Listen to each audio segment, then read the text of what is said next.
Channel of Vadodara. Godhra ખાતે પંચમહાલ જિલ્લા વહીવટી તંત્ર દ્વારા આયોજિત જિલ્લા કક્ષાનો તિરંગા યાત્રાનો કાર્યક્રમ યોજવામાં આવ્યો હતો। ગોધરા પોલીસ હેડક્વાર્ટર ખાતેથી તિરંગા યાત્રા રેલીને મહાનુભાવો અને અધિકારીઓએ પ્રસ્થાન કરાવી હતી।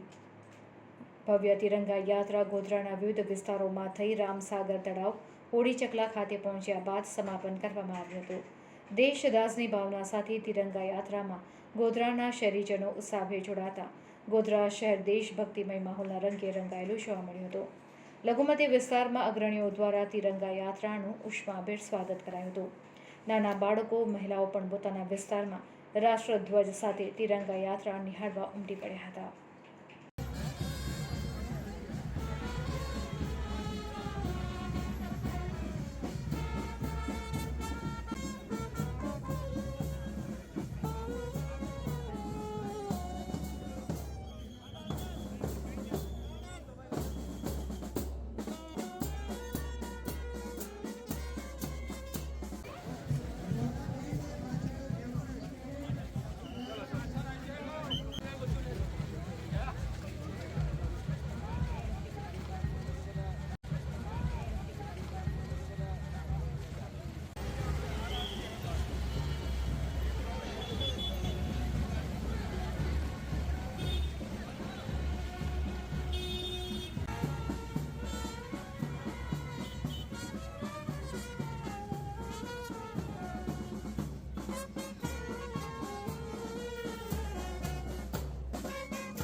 જિલ્લા કક્ષાની તિરંગા યાત્રાનું આયોજન આજે ગોધરા શહેર ખાતે કરવામાં આવ્યું છે. આ વિશાળ તિરંગા યાત્રા પોલીસ હેડક્વાર્ટરથી ચાલુ થઈને એનું સમાપન હાલ રામસાગર તલાવ ખાતે થઈ રહ્યું છે. તિરંગા યાત્રામાં ખૂબ જ મોટી સંખ્યામાં તમામ નાગરિકોએ ભાગ લીધું છે. ખૂબ જ હર્ષ અને આનંદ સાથે અને રાષ્ટ્રીય ધ્વજના હાથમાં લઈને યાત્રા સમાપન થાય છે. હું તમામ નાગરિકોનું આભાર વ્યક્ત કરું છું અને એ જ એક સાથે મળીને આપણે કર્તવ્ય પથ ઉપર પણ અને વિકાસના પથ ઉપર પણ આપણે બધા જ સાથે મળીને ચલીએ એવી હું પ્રાર્થના કરું છું, અપેક્ષા કરું છું.